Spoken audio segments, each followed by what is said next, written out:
Well, hello, hello, hello. Welcome to another edition of What the Heck is Going On in the Housing Market, the Savvy Home Seller Weekly Housing Market Show. We talk about all things real estate and specifically what is going on in the housing market this week. And this week we're talking about Trump policies. Trump is, he's been talking about it. He was on the campaign trail talking about it. He wants to talk about, try to attack the affordability issue in the housing market. And he's got some ideas. Whether these ideas are sustainable, if they're actually legit, we're gonna find out, and that's what we're gonna dig into that today because he announced two policies in the last week. One got a lot more press than the other, and you know what?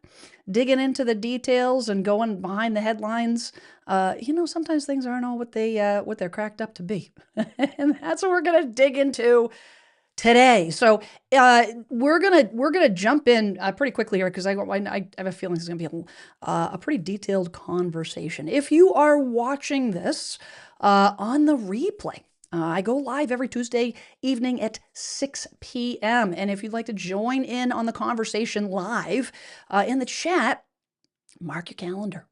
Join me if you can, 6 p.m. Eastern time. But those that are already popping in, welcome, welcome. I got a couple regulars in the house. Angie from the West Coast, good to see you. Good to see you. Good to see you. Yes, the poll. I'm going to get to the poll in a second as far as the survey. Get done when it needs to. Well, that's true. That's true. That's true. Good dark evening from Townsend. I know. You know what? It's that time of year where, you know what? I sometimes I enjoy, that nesting when the clocks change and stuff. But now it's like, good grief, it's like 4:30, 4:45, and pitch dark. I'm already sick of it, and it's only the middle of January. It's gonna be a long road ahead. So, what we're talking about tonight. First, a couple items on the house keeping. First and foremost, as always, share your wins, either in the chat or in the on the replay. Post in the comments. I'm curious to know how things are going. Share and get support from this awesome community that we have. If you have questions, put QQQ in front of the question so I can make sure I don't miss it when it's in the chat. The poll. I'm curious to know, being that I do a lot of indoor projects during the winter, being that I'm in the Northeast, this is, I'm not really doing anything outside. It's kind of a break from outdoor yard work and all the things. I'm curious to know when is the majority of your projects? I'm talking like bigger tasks, and whatnot. But I do agree with you, Angie, that they do happen year round at my house too. So tonight, Trump declares war on corporate investors. This is gonna be the first of two topics that I want to dive into. And he released, he made an announcement, claiming that he is waging war on the corporate investors to try to squeeze them out and, help the affordability crisis by having, adding more inventory. We'll see if that's actually a legit strategy. The other policy that he announced was he is actually pushing Fannie and Freddie Mac to buy $200 billion worth of bonds to help lower the interest rate, the mortgage interest rate. And we're going to dig into that as well to see what potentially, if anything, that will do and what is the benefit, because it sounds good, but is it just lip service? Well, we're going to dig in and talk about it for sure. We got lost somewhere in paradise in the house. Good to see you, Celeste, Wind Chaser, Karen B. Hello. Good to see all you guys. So let's just get this show rocking and rolling, because I want to leave plenty of questions, plenty of time for questions and all the things. So, top of the list, this article found this actually. Well, this is one of the articles that I picked. When I researched this, I probably had about 10 different articles, 10 different points of view, all very similar.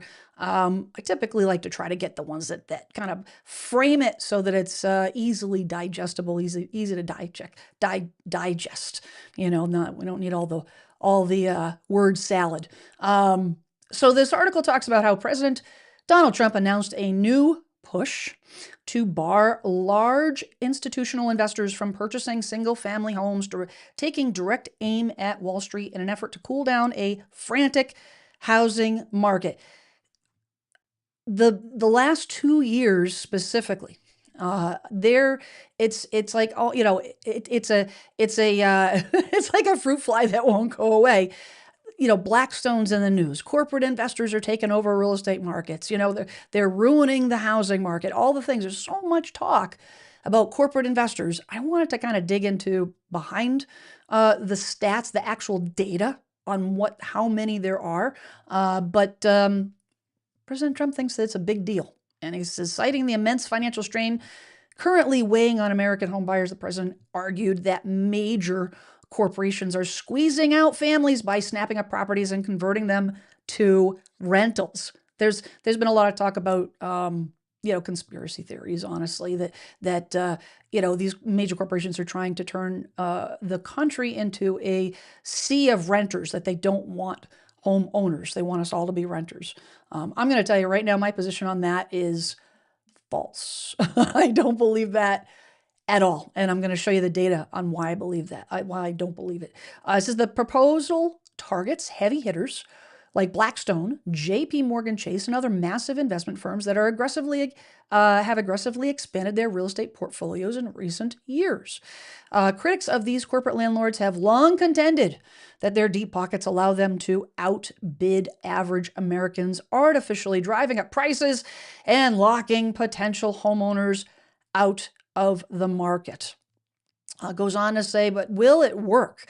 While the move, by the way, nowhere could I find that, there was any type of details on how this was actually going to happen. He made a statement. It affected the markets. It affected, the media went crazy on it. There's articles. I could not find anything. There's nothing that's been officially done at all on this. So to actually break down, and which is what I wanted to do, break it down to say, okay, here's exactly what is proposed. There's no proposal. There's just a statement. Anyways, regardless of what the proposal is, will it work? It says, while the move taps into populist anger regarding housing affordability, industry reactions are mixed. Some housing experts caution that a ban on institutional buyers might not be the silver bullet the administration hopes for. They argue that while corporate buying is a visible issue, these firms still own a relatively small slice of the overall housing stock, suggesting the proposal might have a minimal impact on the broader supply crisis. Now, I have been talking about the supply crisis and the root of the housing market issue, affordability issue, as being inventory based for all of 2025. We have an inventory issue, and it is well known. It based on the population increase versus how many homes there needs to be in order to support that population increase. There is not enough homes on our market. The home builders, because of the great financial crisis, when the great financial crisis hit, and builders went underwater big time because there was so much speculative building during that time period, 2004, 2005, 2006, and then the levee broke. And a lot of these builders, and speculative building basically means that they're building in hopes of selling. They're building before they have a buyer.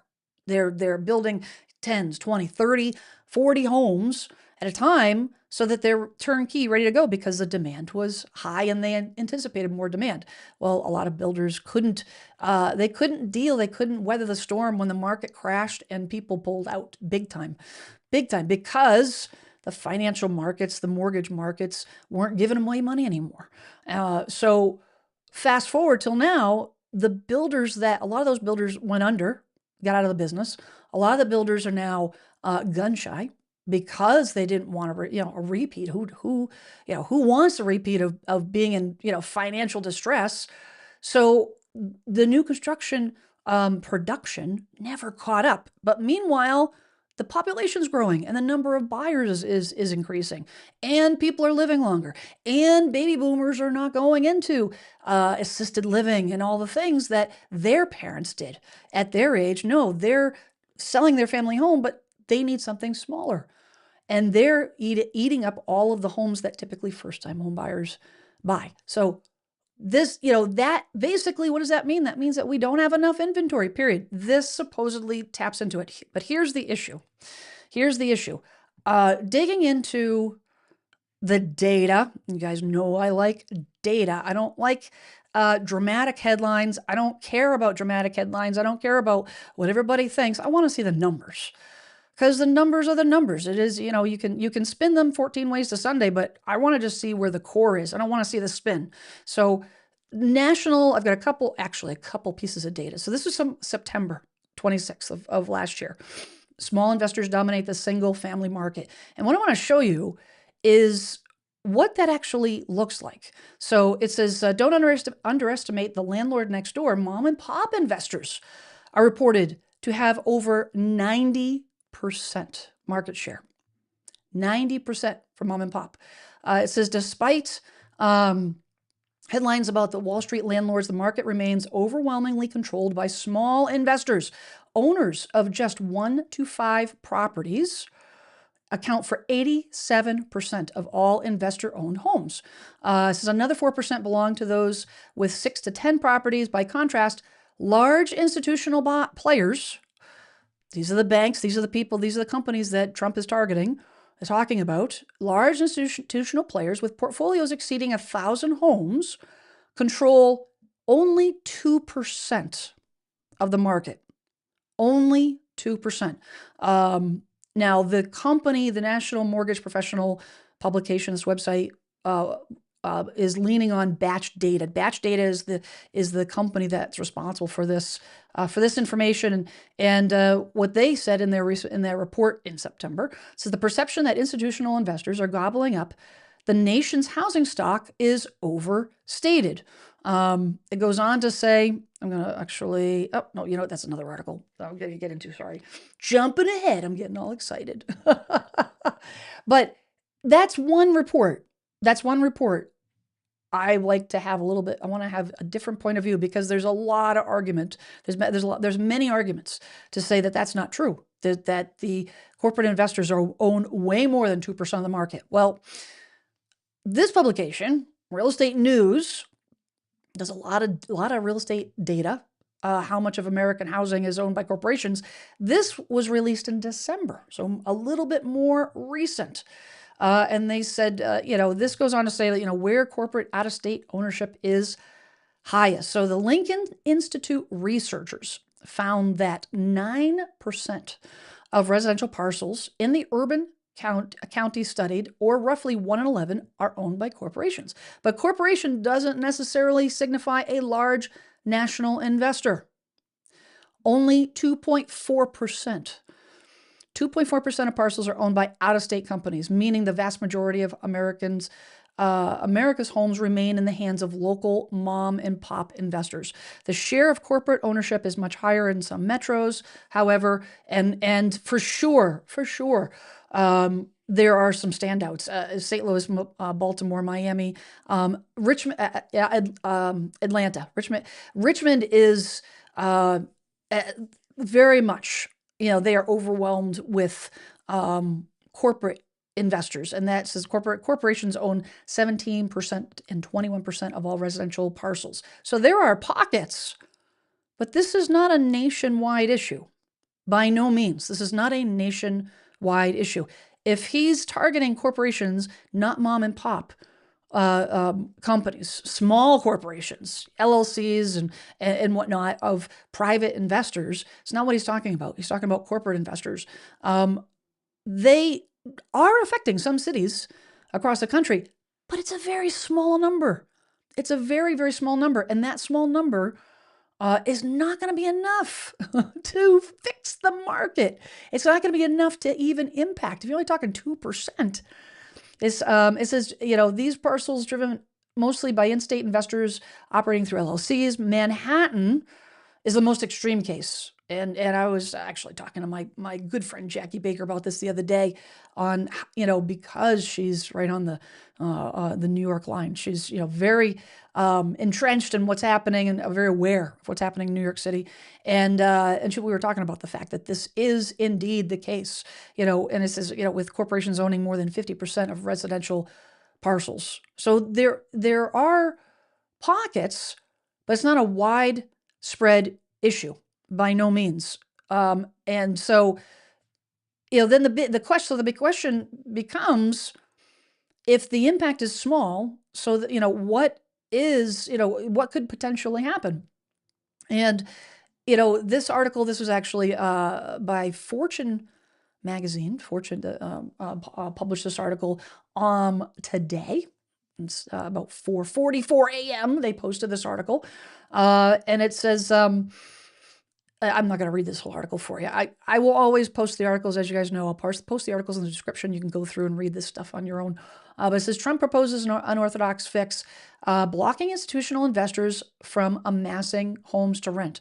By the way, one of the things that I was aware of, and I actually found a couple articles, which I'm not going to get into those articles specifically, but this is a bipartisan endeavor. So in other words, the Democrats want, as far as corporate investors, not saying that they shouldn't do anything, but we're just talking about, like, what's the actual impact on the housing market in terms of improving it.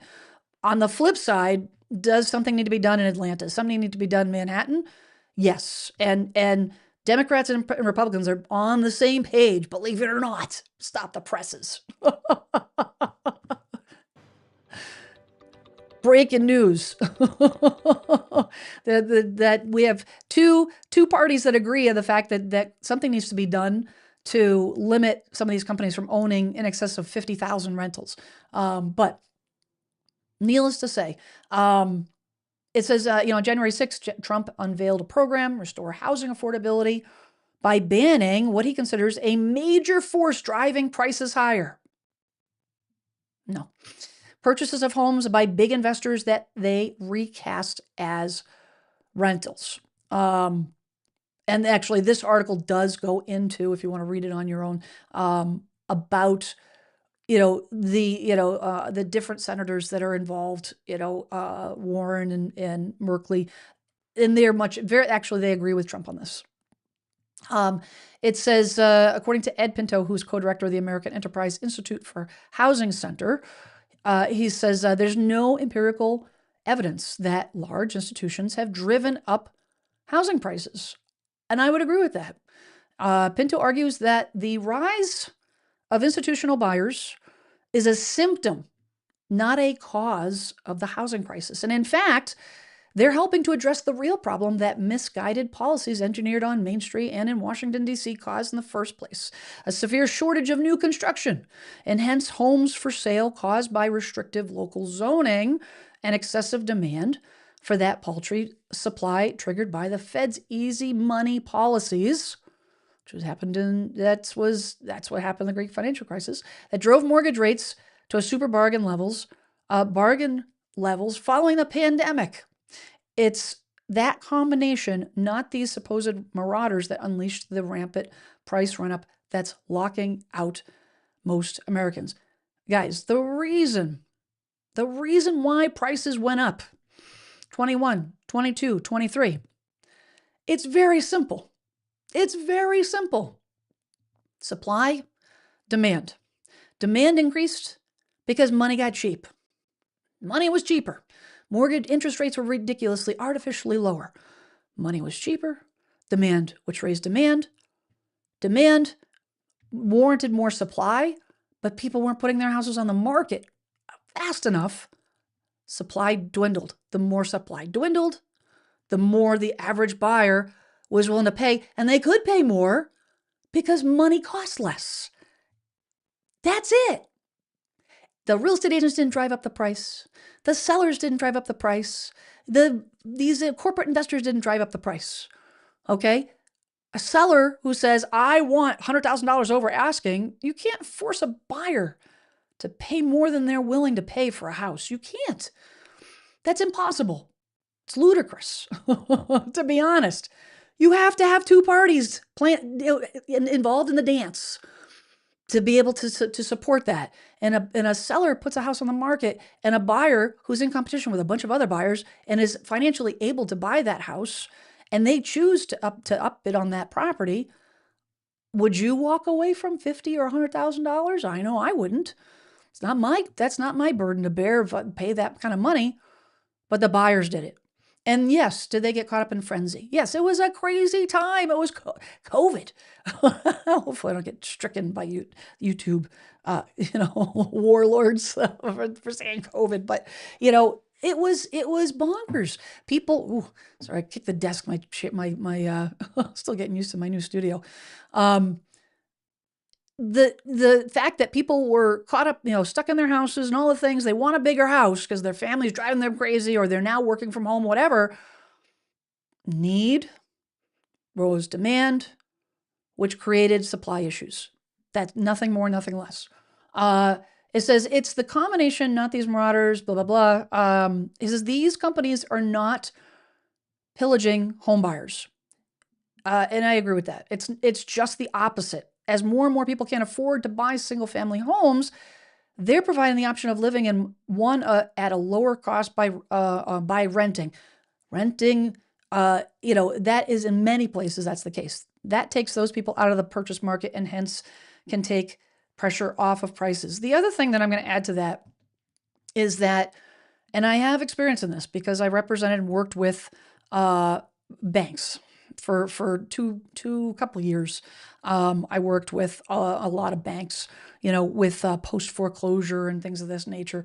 And I understand the inner workings of, from a corporate standpoint. These companies are looking to buy property pennies on the dollar. To think that they're going to buy a property from a homeowner's not going to give them a discount just because they're a corporate investor. They're going to pay top dollar. The corporate investors, it's just money. It's just business. They're not going to overpay on a property. They're not. So what do? They target the dilapidated properties. They target the properties that need work because they can get them cheaper. And then they fix them up and then they rent them. It's not the same. It's not the same. It's apples and oranges. It's not the same, type of situation. So, I want to take a break from this and see what's happening in the good old chat. I'm a little heated about this. I want to hear what you guys have to say.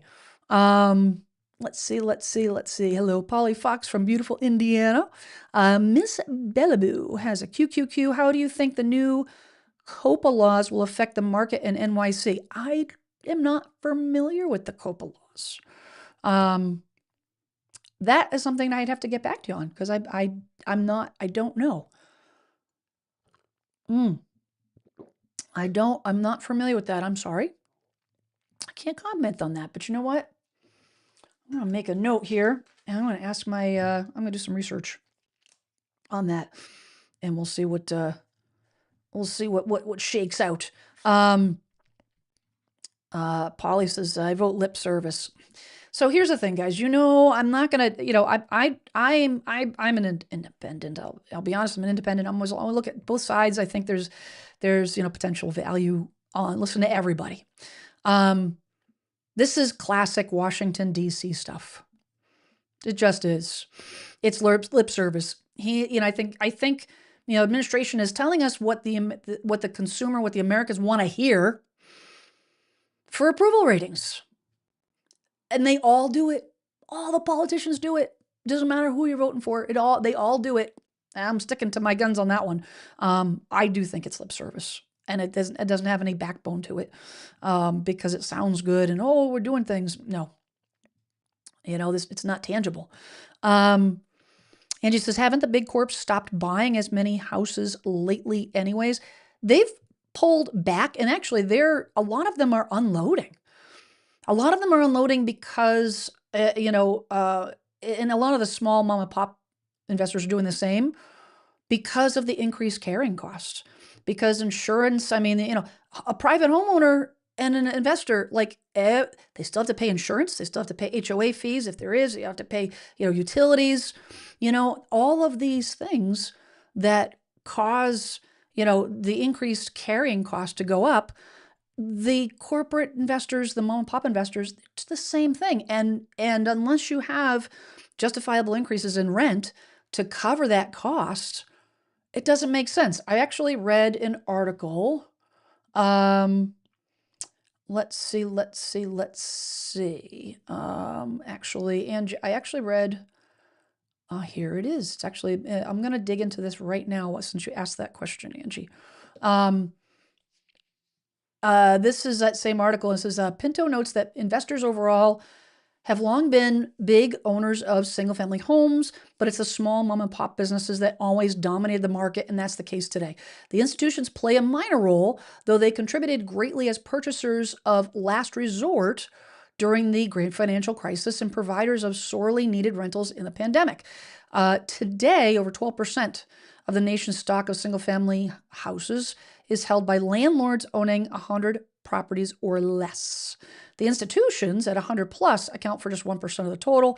It's in not a single county does a large investor harbor over 10% of the homes, and in 60% they own none at all. Atlanta, I mentioned that earlier, for example, has relatively huge investor presence at 4.2%. Dallas and Houston also ranked high, 2.6 and 2.2.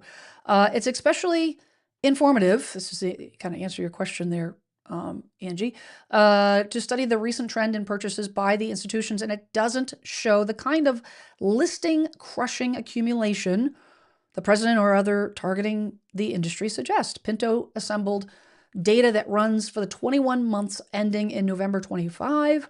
He found that overall investors, large and small, bought around 1/4 of all homes sold, but the share accumulated by the 100 plus club amounted just 2%, plus their portfolios actually slipped since they sold more than they bought. They sold more than they bought. Here's the data. In that almost 2-year period, large landlords acquired 178,000 single-family homes, and they exited or sold 184,000 for a net decline of 6,000, despite all the criticism claiming that these alleged exploiters squeezed out regular folks looking to make the life-transforming leap. Their holdings barely budged. Sean Dobson, CEO of the Amherst Group, an Austin investment firm that owns around 50,000 homes for rent, says the idea that the institutions compete with regular buyers is wrong. He says he notes that Amherst purchases homes that require significant rehab. Mentioned that earlier. Typically costing $30,000 or more, and that it caters to consumers who can't buy now due to tightening credit. These investors are backing out on their own. And what I'm talking about here is not going to be popular. Why? Because we're in a society, in my opinion, of drama. Shock and awe. And it's way more, shocking to talk about how, these corporate investors are taking over the planet, and, run for the hills and all the things than it is to say, well, that's not really the case. That's not really the case. It's happening. So Angie, you are spot on. Oh, we got Clark, so Clark, I would love to hear your 2 cents. Maybe you've already chimed in. I'm getting down the chat. So Clark's in Atlanta, and actually caught your live stream a little bit last night about when you were with Jackie Baker talking about this subject. Hello, Tracy. A wife interrupted. Better late than never. Good to see you. Let's see. Hello from California, Dave. Hello, everyone. It's been a while. Busy working full time trying to get my house on the market in 9 weeks. Keep one top project at a time. Oh, here we go. Miss Bellaboo says, how do you feel about the new COPA laws in New York City, and how do you think they will affect the market? They are trying to limit the sale of 3-family or more buildings to nonprofits before they list. Yeah, I'm going to have to look into that. I'm really going to have to look into that because I don't have any information. I'm not up to speed on that. Skate says, need to incentivize building 1,200, 1,700 square foot starter homes on half-acre to 1-acre lots, capes, with the upstairs unfinished ranches, etc., instead of big box homes. I mean, that's what they did in the 70s and 80s. There are a lot here anyways. There's a lot of Cape Cod style homes that were built in that early 80s era that were sold unfinished. They had 1 bedroom on the first floor that selling unfinished, so the upstairs, now the price comes down. And I can always, I walk into a home, I can always tell that was the case because a lot of homeowners, after they finished it, they never took the door frame and the hinges at the top of the stairs out. And even the hinges, you can see the indents. It was an unfinished upstairs. And a lot of those homes had electric heat. Electric heat at the time was less expensive, and it was easy to add it after the fact. Now it's questionable, although you've got a lot of, incentives and everything else from the electric company, but it's different times.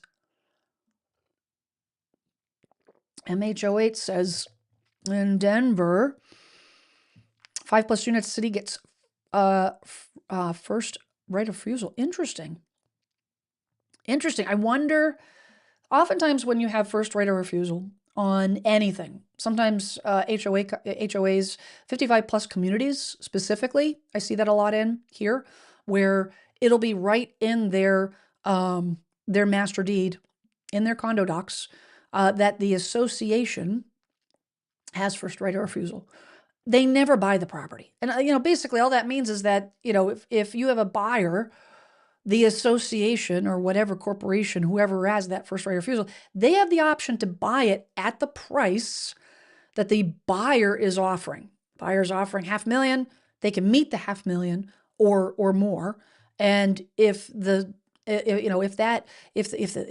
Denver or the HOA or whatnot, if they opt for it, the buyer's out of luck, unless the buyer wants to pay more money. So, but that's interesting. I'd be interested to see how many units Denver actually buys with that first right.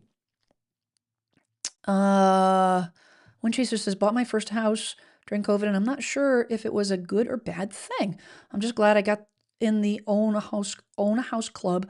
Now I'm wanting to sell for a bigger house, but I don't know if now's a good time.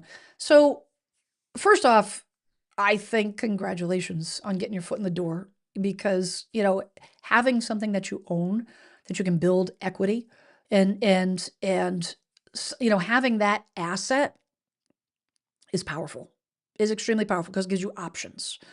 You're not at the disposal of a landlord who decides, one of these mom and pop investors that says, the cost of insurance is raising, the cost of taxes has gone up, I can't make my ends meet on this rental, I'm going to sell it. Now you're out of luck. So good for you on that.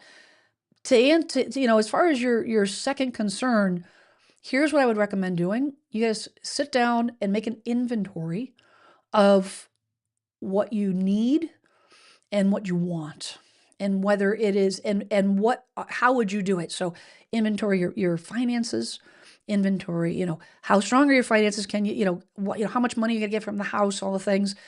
Number 2, if you're in that, if you're retired, what your retirement income is and all the things. If you're still working, what your job situation is. Family, what inventory, why you want to do it. If the need is strong enough, and I say this all the time, and this is, and I believe this all my heart, it doesn't matter what the market's doing. It doesn't matter. The right time for you is when it's right for you, not when it's right for the market. The market goes up and down. There's never going to be a perfect time, especially when you're selling, you're buying. There'll be a perfect time. When you sell high, you're going to buy high. You sell low, you're going to buy low. Like there's never going to be a time when it's in complete balance. It just doesn't exist. So you got to, default to what's good for you. That's soul searching. And, don't rely on outward, outside data. Don't. If it's an interest rate issue and you're like, well, I could wait for interest rates, or you could just buy and refinance at a later date if the interest rates even go down, which we're going to talk about in a second. Let's see. Oh, we got a win. Karen's got a win. Win closed Friday. Woohoo! Congratulations. So I listed late August, dropped 5,000, mid-November, under contract and list at list 1212, unique property. Patience paid off. You know what? Patience is a hard thing. I give you a lot of credit. Patience is really, really, it is hard. It's in this coming year, and I said this last week, 2026 is going to test the patience of home sellers, because it is going to be a major seismic shift in a lot of areas that haven't had to wait in many years. And waiting, being patient, leaning on the data, not your emotions, is going to be crucial. So good for you. Congratulations. And I got all these people in the chat cheering you on, Karen. Fantastic. Love it. Wife interrupted, says, I'm in Metro Atlanta. 16% of my subdivision is investor owned and increasing. That falls right in line with the numbers we were just talking about. Absolutely. It's at that. I think targeting those types of areas is for sure going to be beneficial. Much, especially if they're, the downside of having investor properties in your neighborhood is the same downside as having foreclosures in your neighborhood. It brings the overall impression to new buyers down. It makes it look like it is a depreciating area. It makes it look like it's a less desirable area, which may not be the case, but a lot of these investors, it's like sight unseen, absentee landlords, and they don't keep up on the property because they don't care. They don't care. That's the advantage of the small mom and pops, investors. They're going to care because it's the impact for them if there's less interest, if they can't, get top dollar on their whatever the rental market is, rental rate, market rate is, they're much more likely to take pride in ownership with their property compared to a corporate investor. So just the perception hurts the community.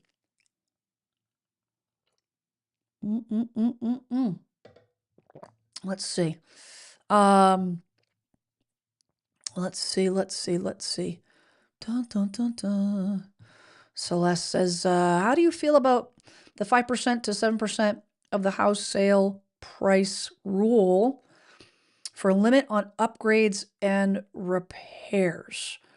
What are you referring to on that? How do I feel about the 5 to 7% of the house sale price rule for a limit on upgrades and repairs? I'm not sure what you're referring to on that. Maybe you can elaborate a little bit more, Celeste, on what you're referring to on that, because I'm not following you on what you're talking about there. I'm sorry. Let's see. Skate says, for the most part, that it's more desirable to have no HOA, the power hungry, VOD can be a risk at litigation, assessments, restrictive covenants. Okay, here's the thing I want you guys to remember on HOAs.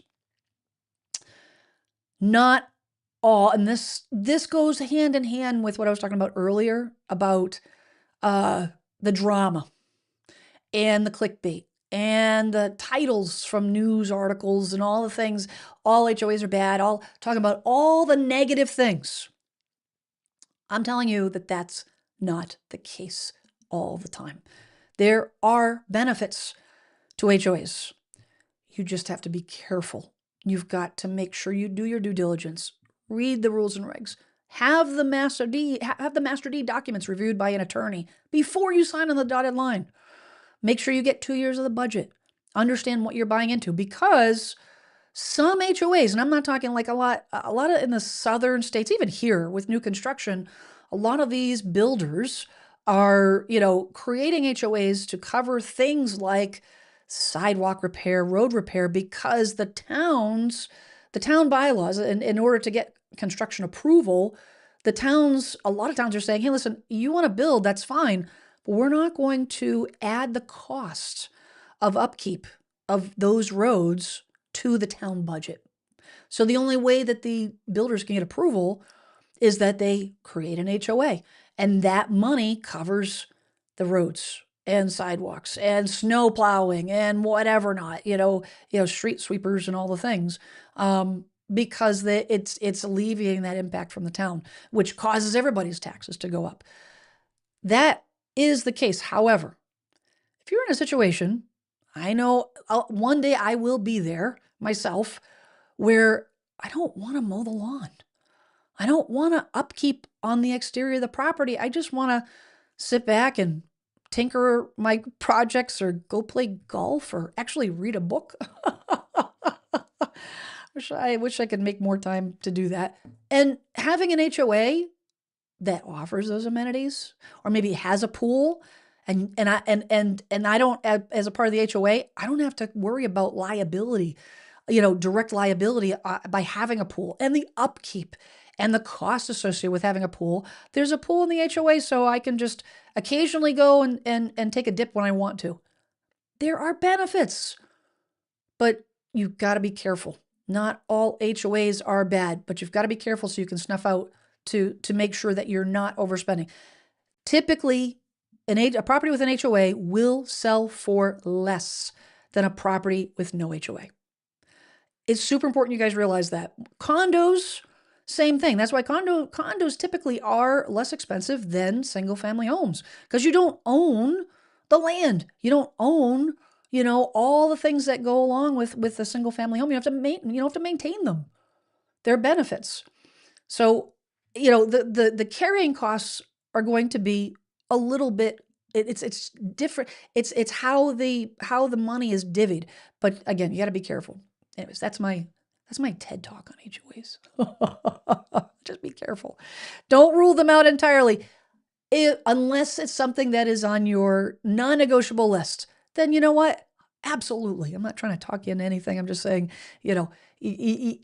understanding what's out in the playing field is important. Let's see. Miss Bellwood says, we sold to an investor. Old neighbor wouldn't even talk to us. He is using it as an Airbnb and making bank. I wouldn't even talk to you. Bah humbug. Oh my goodness. My goodness. All right. I'm going to dig into the next policy that the next strategy, I guess, that Trump announced this week, that takes aim at the housing market and trying to fix the affordability problem. And that is that he directed Fannie and Freddie to buy $200 billion worth of mortgage bonds. This is interesting. I agree with whoever said earlier, lip service. I think that's what this is, and I'm going to show you why. So this was a couple days ago, on last Thursday. It says, on Thursday, President Trump announced that government-sponsored enterprises, GSEs, Fannie and Mae and Freddie Mac, will buy an additional $200 billion in mortgage bonds. Long-term yields. And this is interesting. I thought this was good for those, if you're watching and you don't quite understand what the relationship is with this and what this actually means.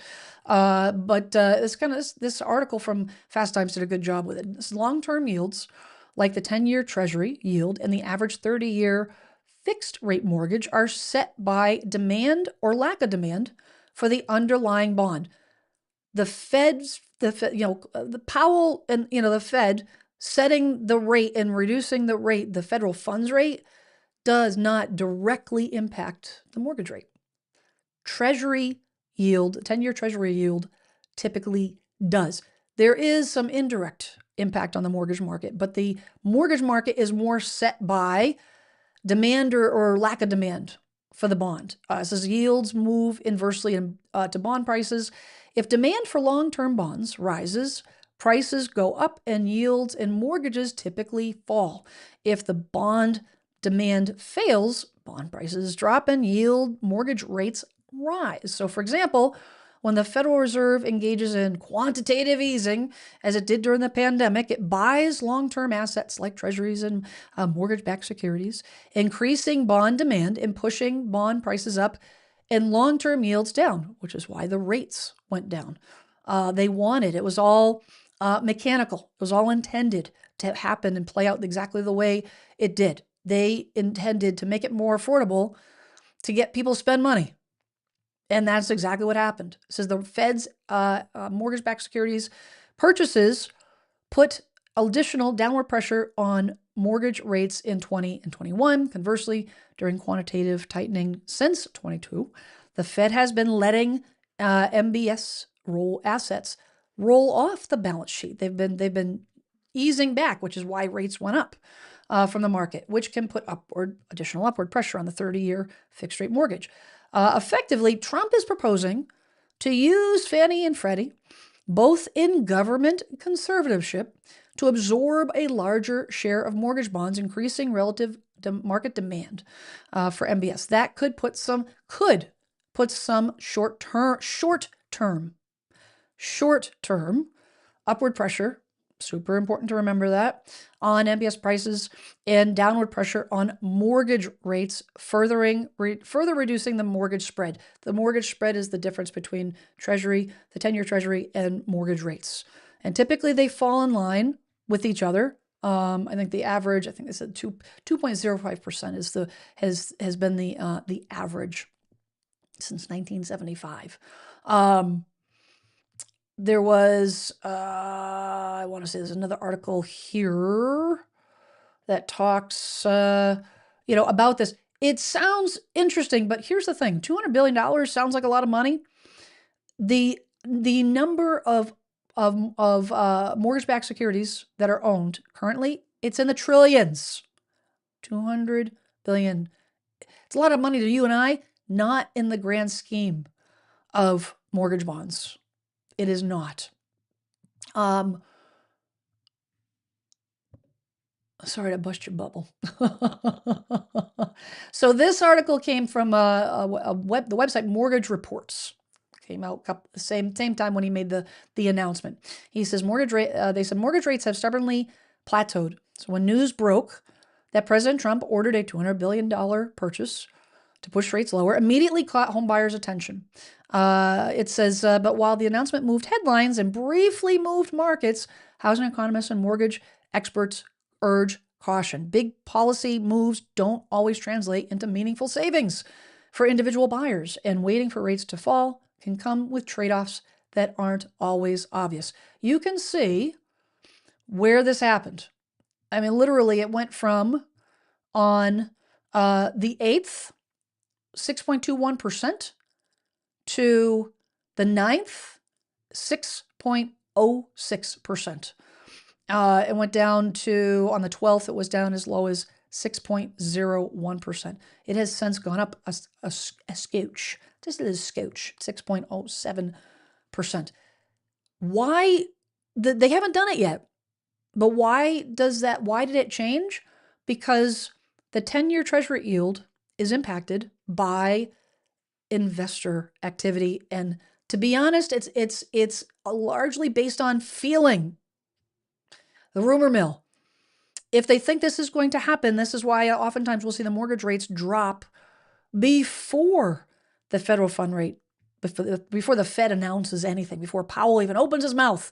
The mortgage rate drops, a week, 2 weeks prior to, because it all has to do with those 10-year Treasury bonds and what the investors do and when they buy, when they sell, and how that influences the interacts with the mortgage rate, it will do that preliminary. This might be where it sits.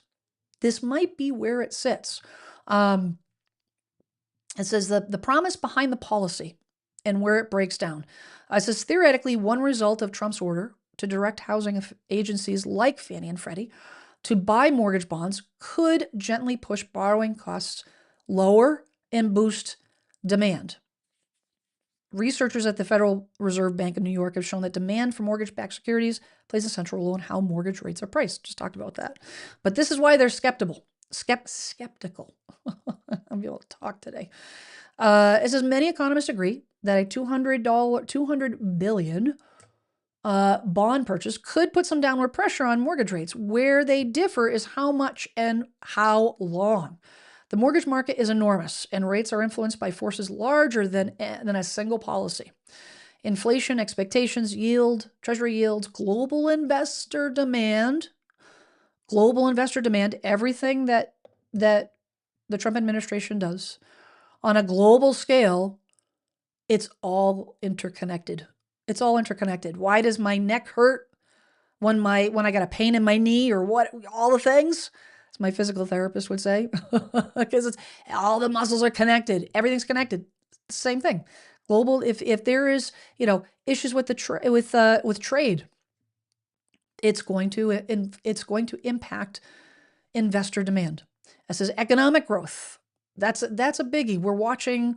I'm watching closely what's happening with employment, what's happening with income. Ideally, income will start, and this is what the economists are predicting, that income will actually outpace home housing market appreciation, which is exactly what we need to get the prices more affordable, and that's primarily that's why these it's not the fact that the average home, the average price for a home is over $400,000.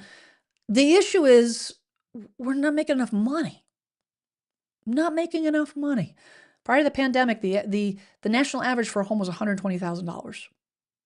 $120,000, and that was far more affordable. It was affordable at the time.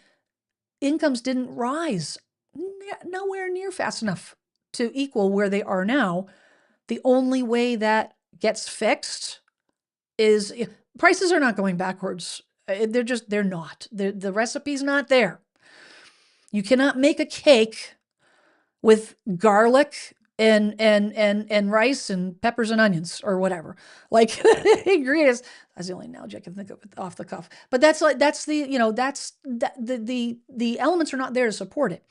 So we're watching this as even aggressive bond buying efforts in the past often moved rates by fractions of a percentage points, not full points. That's why many experts caution against expecting major affordability gains. Any dip could be limited, short-lived, and already priced in by investors. Analysts at firms like Moody Analytics also find that lasting declines usually require broader economic shifts. Now, who I don't remember who asked about buying, but this was targeted towards I'm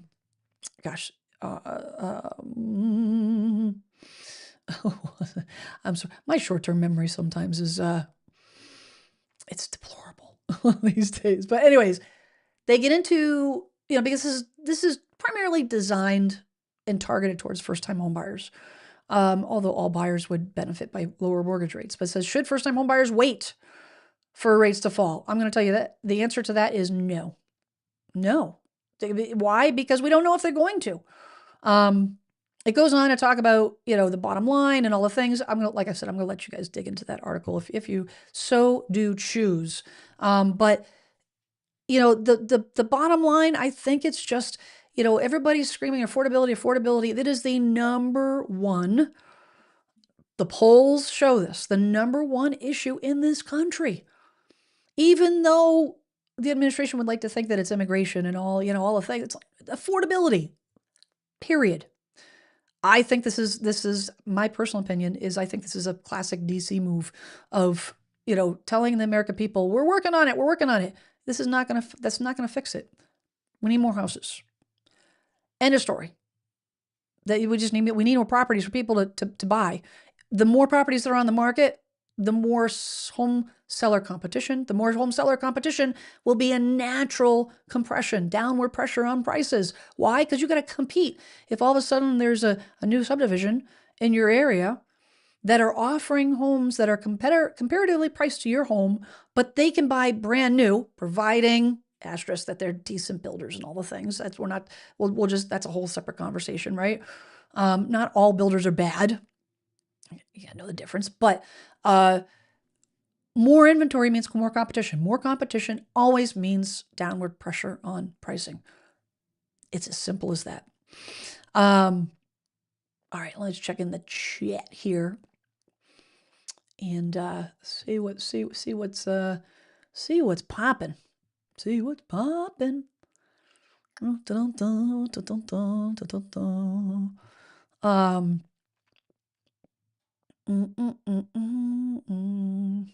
And my choices was looking at REIT, real estate investor properties today. It was a complicated mess that would take a year, if not decades, to unwind. Yeah, it is complicated. I do think. I mean, don't get me wrong. I do think there's a lot of underhanded, opportunistic, situations going on with corporate investor-owned properties. 100%. Something needs to be done, but it's not going to save the day for everybody. CB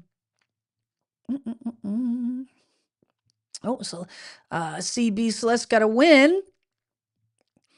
Closed on this. Closed on this last Thursday. Woohoo!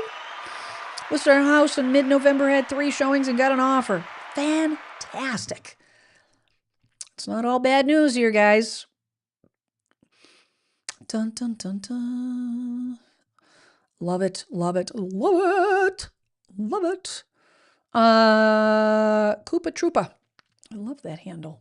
That's fun to say. Koopa Troopa.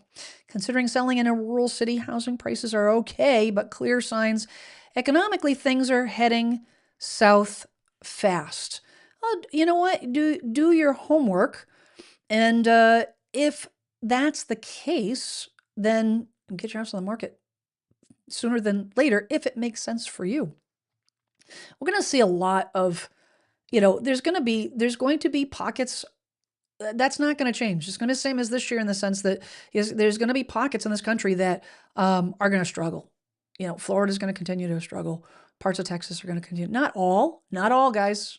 Not all parts of Texas are struggling. Not all parts of Florida are struggling. But there's going to be pockets that will. It just is. But you can't and you shouldn't assume that that's the case everywhere, because it's not. And I'm not talking about just the Northeast. I'm talking there are states that are doing just fine. I mean, I get the feedback with the you guys ask for referrals, and I connect you to one of my referral partners, and then next thing you know, we're under contract. Oh, we're closed. We're under contract. We're closed. We're under contract. And they're all over the country. I have referral partners coast to coast, California to South Carolina to Alaska, down to Florida, all over the country, New Mexico, all over. Would you put a dollar limit on how much you should spend on repairs in order to sell your house? I'm going to say no. I'm going to say it's personal budget, but I would not, because of the fact that it's really going to depend on market value. It's going to depend on whether, you should even do it based on the market. Doing repairs because it's within a certain percentage, but will not increase your market value, doesn't make sense to do the repair. You know what I mean? It doesn't, just because it's within a 3%, 5%, 7%, it doesn't matter, because every market is different. Some markets warrant a little bit more work than others because it supports a higher sale price. But you've got to look at, what the market value is for your home is, and then you've got to look at what is selling, what buyer expectations are, what your competition is, and then how much will that repair? If you're, If you're like Angie, likes to dig in and do repairs herself, or like I do a lot of save myself a lot of money when I do, updates and repairs and projects.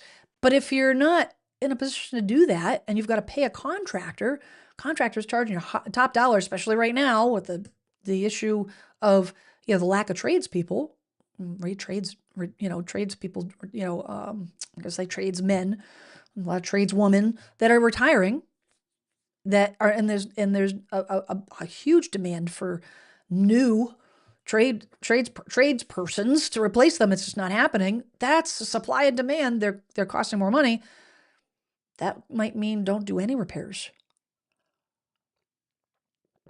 But I would not limit it to, I wouldn't put I'm not going to put a dollar amount on it because I don't think that's the way you try to calculate that, It'd be nice, I love numbers, I'm daughter of an engineer. I like numbers, it would be nice, but it's not how it effectively works.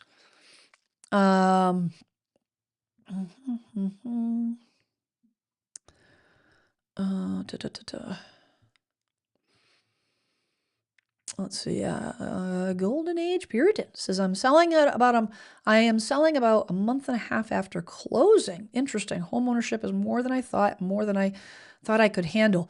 I'm so sorry to hear that. You're not alone with that. Sometimes that happens.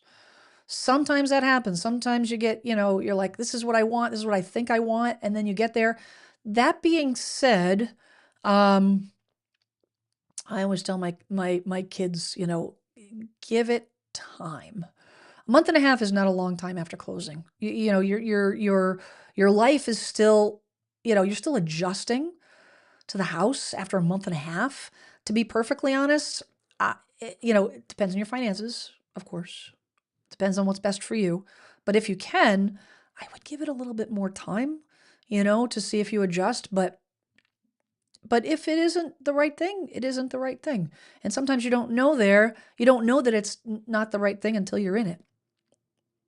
And don't feel bad about it. By no means. If it's a major cause of stress, that doesn't go away. But that being said, you've got to, again, I always fall back on a good old-fashioned pros and cons list. Because the stress that you're feeling as a homeowner may be the same stress in a different, form as a renter.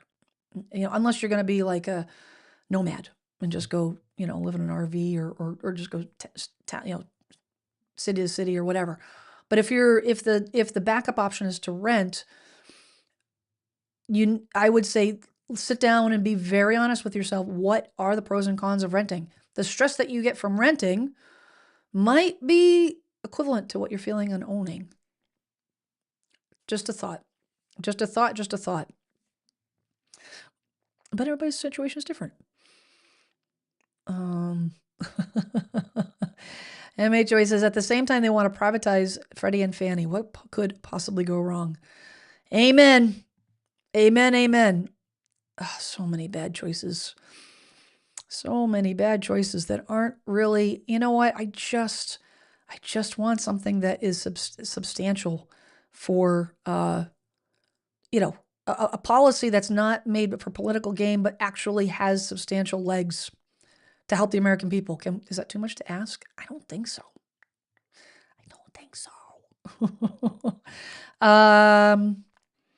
CB, income won't go up enough here in the U.S. until the corporations stop offshoring the jobs. I don't agree with that. I think there's a lot of corporations, there's a lot of jobs that are not dependent on, offshoring, employment.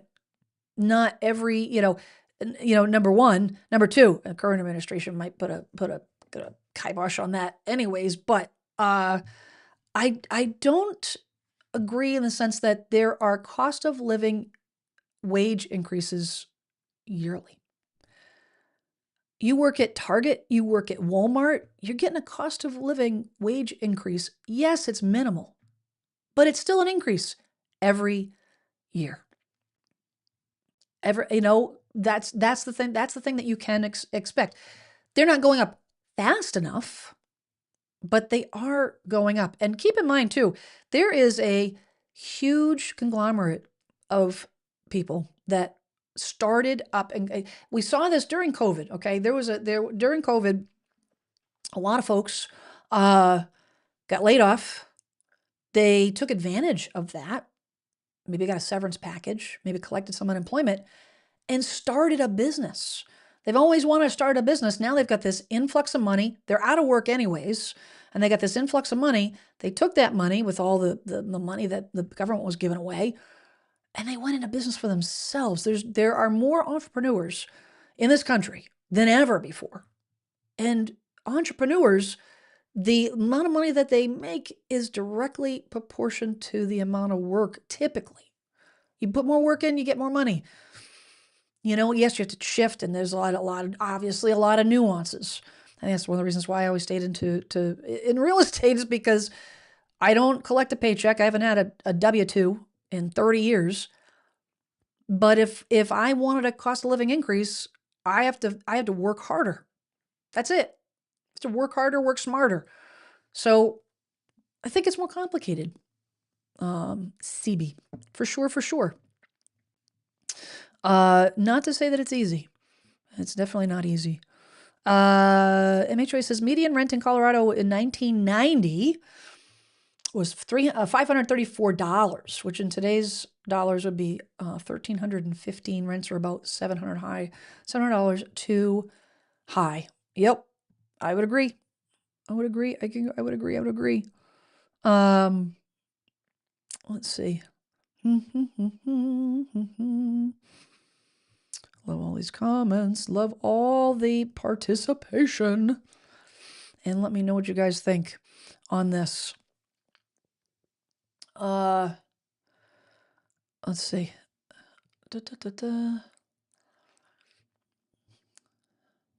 Angie says, Jen, I just figured out why we like to do things ourselves. I am also a daughter of an engineer and a pilot. Oh, yes. Yeah, that's like it's something that must be in our DNA, right? Must be in our DNA. It's very satisfying. If I physically can do it, I will figure out how to do it. It's very satisfying to be able to figure stuff out.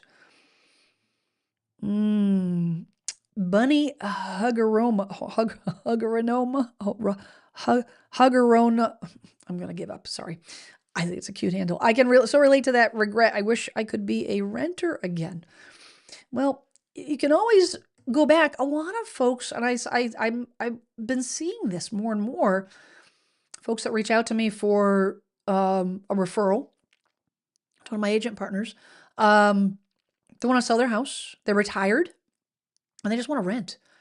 They don't want to have to worry about taxes and HOA and all the the major mechanical updates and all the things. They just want to rent. I mean, there are legitimate reasons to be a renter. I am not going to sit here as a real estate agent and say everybody should be a homeowner. I think that's a bunch of BS. I do. I think that there is legitimate reasons.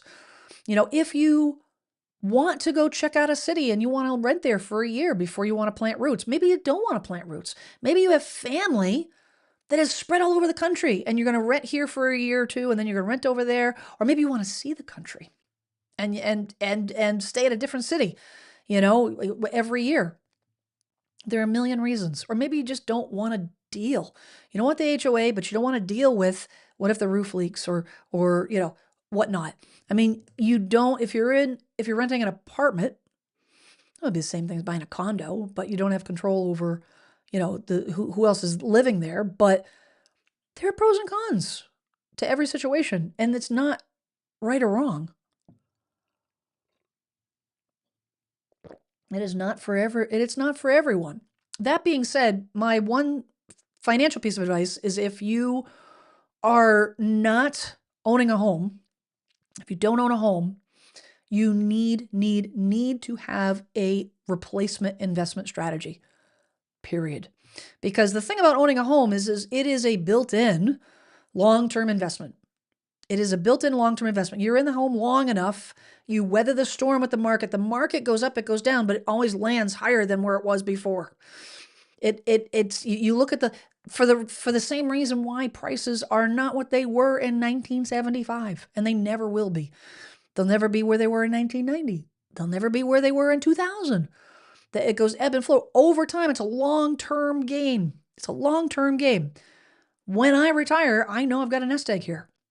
If I didn't have that, I got to put my money in other investments. As long as you put your money, if you're a renter and you put your money in an investment, then that will protect you. If you don't do that and you're renting, and say the landlord says, I'm going to sell the property. I'm sorry, I'm not renewing your lease. What have you got to show for it? You've got nothing to show for making all those monthly rent payments month after month, year after year. And you've got, a couple $1,000 in the bank account. And now you've got to go get another apartment. You've got to have a backup strategy. It crucial. Let's see here.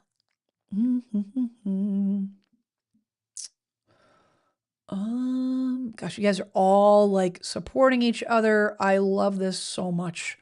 This is why I like the live streams. My favorite night of the week. Favorite night. Golden age period. This is my rent was $600 a month.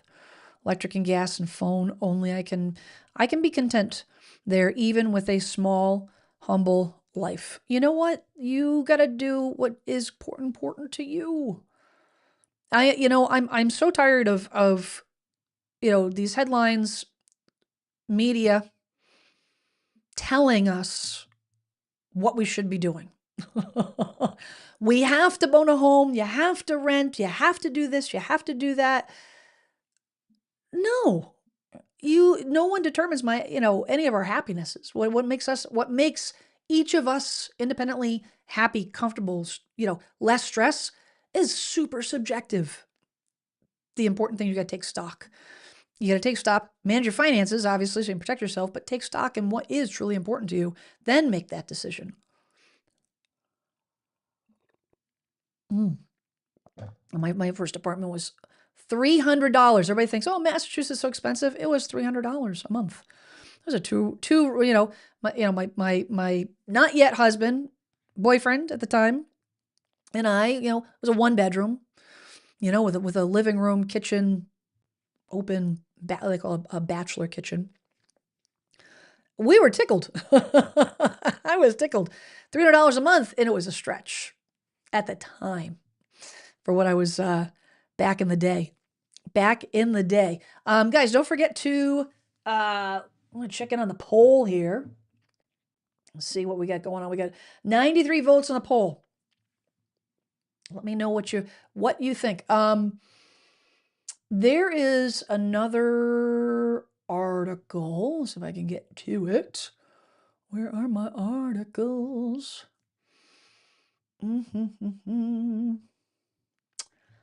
Let's see here.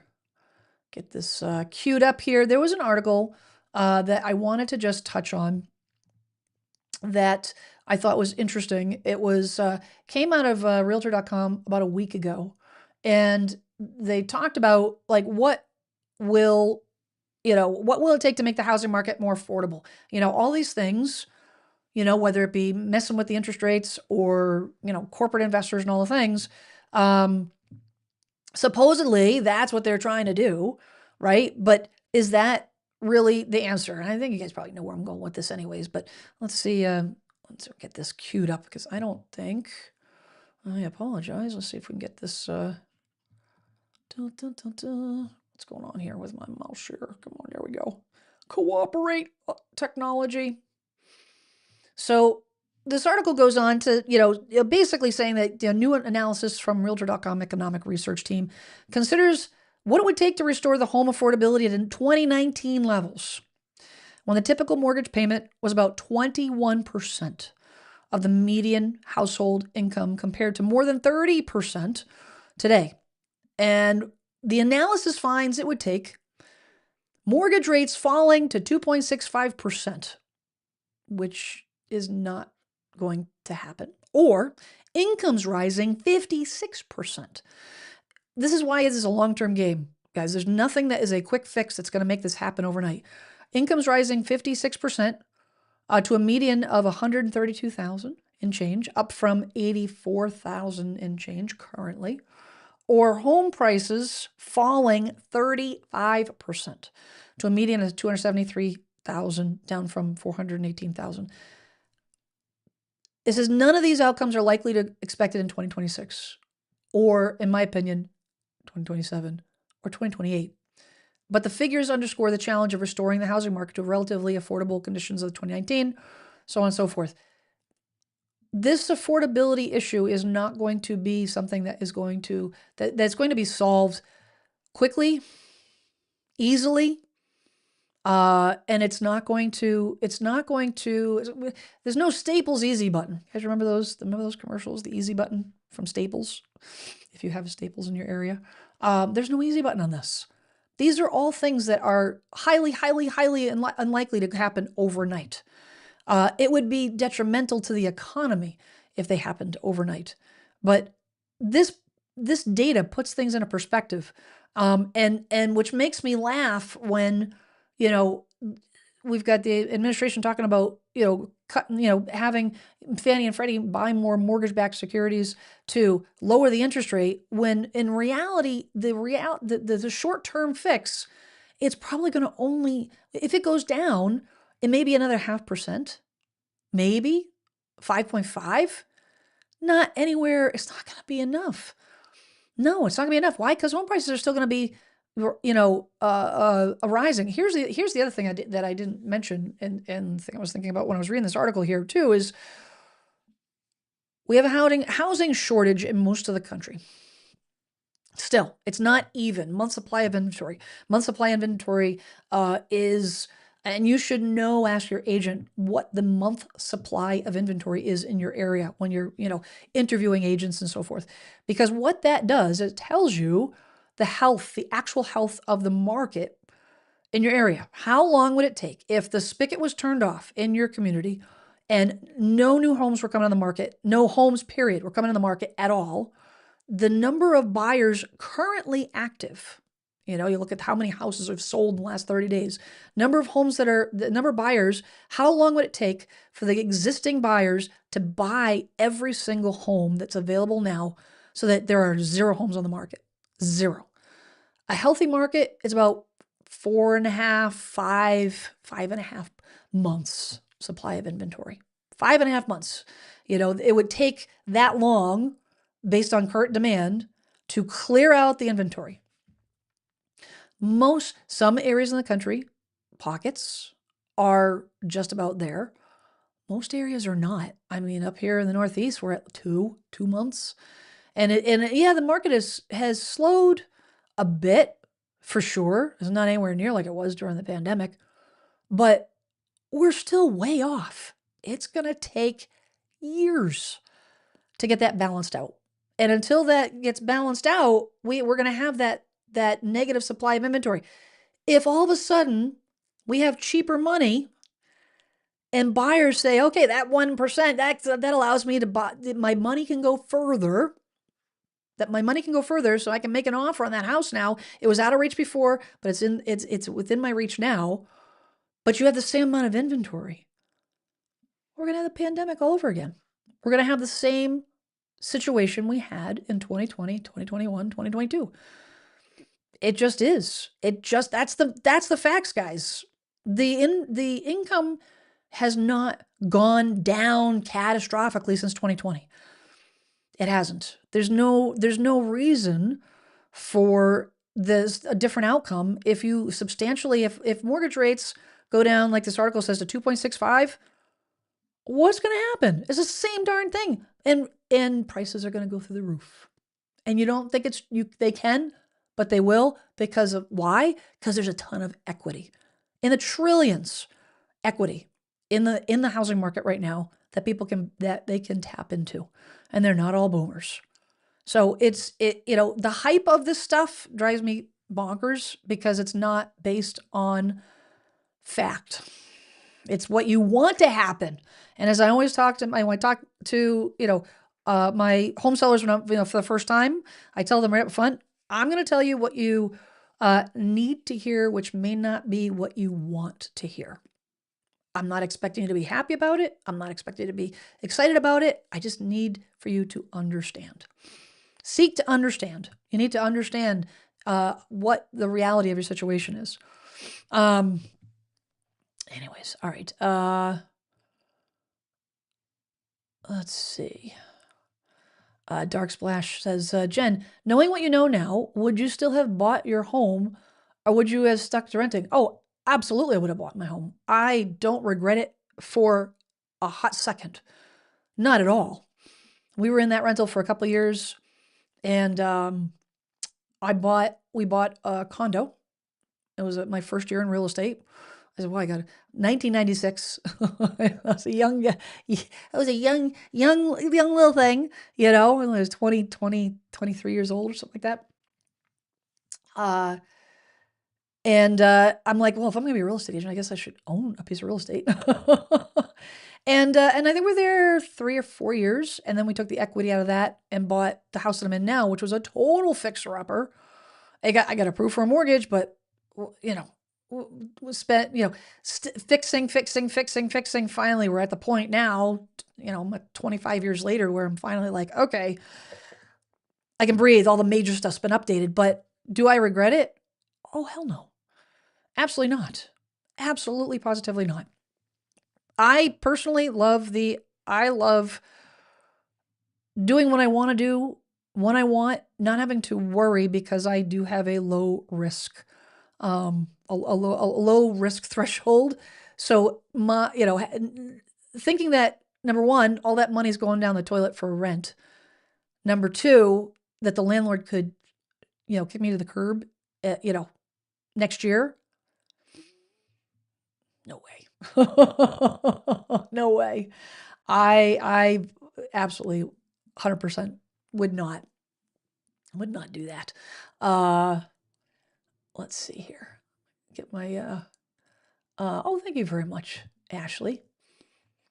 My kids gave me this, which I'm like, oh, Mom, you're our Wonder Woman. You're our superhero. I'm like, oh, what trouble did you get into that you need me to forgive? No, I'm just kidding.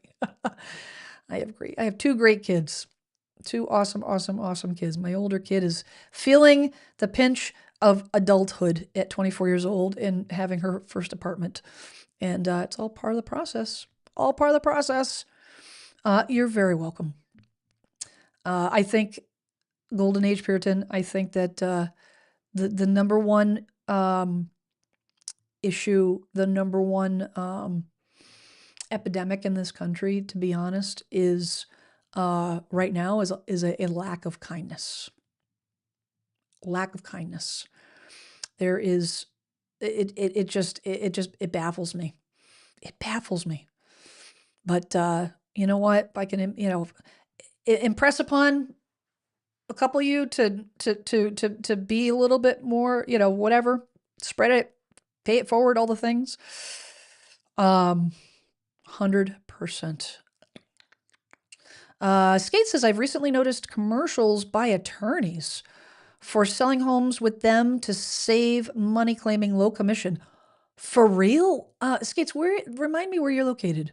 I have not seen this, although, truth be told, I do not have cable. I've been, probably, I don't even know, 10 years? I don't remember. I only do streaming service, and I don't watch regular television. I don't watch anything with commercials.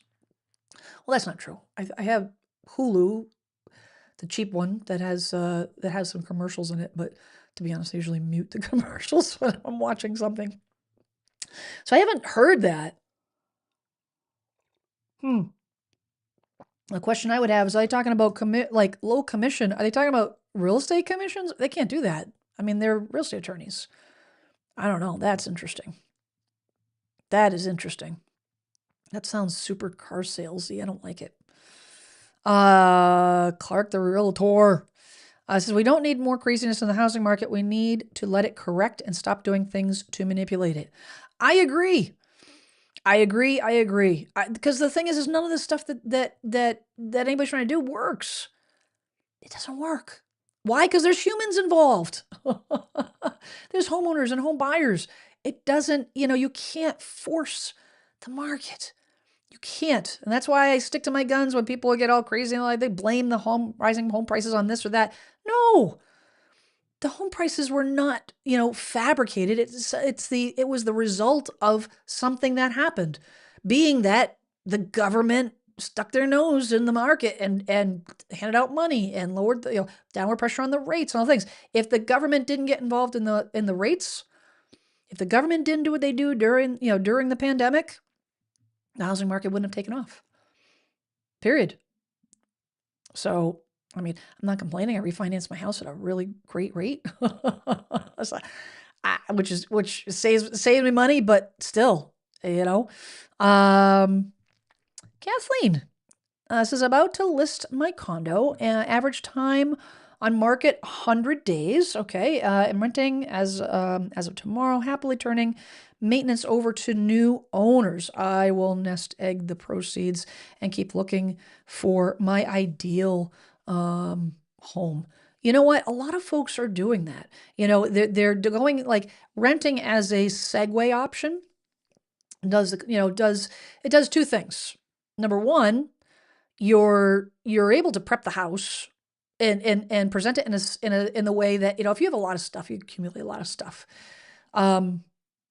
You can pare down. You can make it empty if you want, or at least pare down, which makes it, gives you more options for staging. Also, that means you have to move less. You can be more flexible. If a buyer comes in and says, I want to close in 30 days, you can do that. It kind of puts that part of the process in your control, so that you're like, oh, you don't have to be like, oh my gosh, I have to be out, in 30 days or whatever. But the other thing is it gives you, especially if your long range plan is to buy another property, it gives you a go-between so that you can cash out on your sale, take that money, sock it away, and then if you do decide to buy another house, now you've got cash. If you can't buy the whole thing cash, at least you can put a down payment on it, but it's not, you don't have to worry about, oh, I got to sell my house first. The other thing, and actually this is a third benefit, is that if you're thinking about moving to another area, it gives you an option to test the area with little commitment. Instead of buying in an area that you think you like and then realizing, oh gosh, this is not like, it's good to vacation here, but I don't think I want to live here, long term. It gives you a chance to kind of test it, which I think is, for a lot of folks is awesome. Angie says, having restrictions put on me by the landlord would be what's stressful to me. Yeah. You know what, Angie? I think you and I are cut from very similar cloth. I don't like people telling me what I can and can't do. I'm the oldest of 5 children. I was the problem child. There it is. I'll say no more. I like to do what I want to do when I want to do it. I want to paint my house a blue gray. I don't get approval. I just do it. That's what I do. Oh, you're in New Hampshire. New Hampshire TV station. I'm gonna have to keep an eye on that. That just sounds, I don't know, an attorney promising low rates and everything. Like you should rate shop when it comes to for legal advice. Like this is not like a Breaking Bad scenario. Like it's like, better call Saul. Better call Saul. No, you want an attorney that's good at their job, which doesn't mean they're the cheapest. But if you're talking about the biggest financial asset that you own, your home, and you're gonna shop around and get the cheapest rate. No, that's not. That's just awful. Dark Splash says, thanks, Jen. You and Jackie taught me and my wife so much on your Reddit real estate channel. Oh, the Reddit. So Jackie, for those that may not know, so my good friend Jackie Baker and I did last year. We had for a stint. We had a podcast, the Reddit Real Estate Disaster Podcast, which we filmed it and actually created a YouTube channel for it as well. We loved it. It was so much fun. I enjoyed it so much. Day-to-day demands kicked in, and we just ran out of time. We just didn't have the time to do it. We got busy with our businesses and whatnot, and all the things. And when you get busy, you gotta trim and cut back and set boundaries, and we had to table it. However, that being said, we have talked a lot about doing another podcast together. And it will happen. It's just a matter of the timing. But I appreciate that. I'm glad you enjoy it. Kindness and professionalism much appreciated in transacting real estate. Amen. Amen. Amen. Well, I appreciate. Yes, another watcher, watcher fan of the podcast. Thank you so much. I enjoyed the podcast. I'm gonna let Jackie know that. The poll is which season do you typically do most of your indoor home projects? Spring, summer, winter, fall. Spring, summer, fall, winter. Oh my gosh. I gotta get some food. I'm losing track of which season comes when. 9% said fall, and this is indoor projects. 9% fall, 22% summer. This is what I would expect. 33 winter, 36 spring. Interesting. So the largest majority of you said for your indoor projects, it's spring. I'll be honest, mine is winter. It kind of bleeds into spring, but during the winter, because as soon as around here, as soon as the temperature starts changing, as soon as the weather starts changing, as soon as my grass starts turning, I'm outside. I've got, get ahead of it and dethatch and, overseed if I need to and all the things. It's like endless. But I usually have outdoor projects going, maybe some indoor projects, but it's outdoors. So it's like late fall, until early spring. I'm doing indoor stuff. But that's interesting, guys. Thanks for chiming in on that poll. I really appreciate it. But hey, guys, I'm gonna sign off. I so appreciate you guys being here, and I will. I'm gonna keep an eye on. Obviously, I keep you guys updated on what's going on with all these policies. If they have legs, like I said, this stuff is just posts on whatever Truth Social, whatever he likes to make Trump makes his announcements on all the things. There's there hasn't been anything formally announced. There's no plan. There's concepts of a plan. There's no plan. I'd like to see a plan. I'd like to see how the administration would go about with the corporate investors and the interest rates. Again, the corporate investors, the Democrats have been working on this for a couple of years to try to limit some of this buying that will impact some of the cities. But don't be fooled. This is not a widespread. This will not help, and it will not impact me up northeast. It's not going to help us one iota. It's not going to help the home buyers here at all. Zero. So you got to check your local market and all the things. I'll keep you updated, of course. On we'll see how that plays out. And hey, you know what? At least there's effort.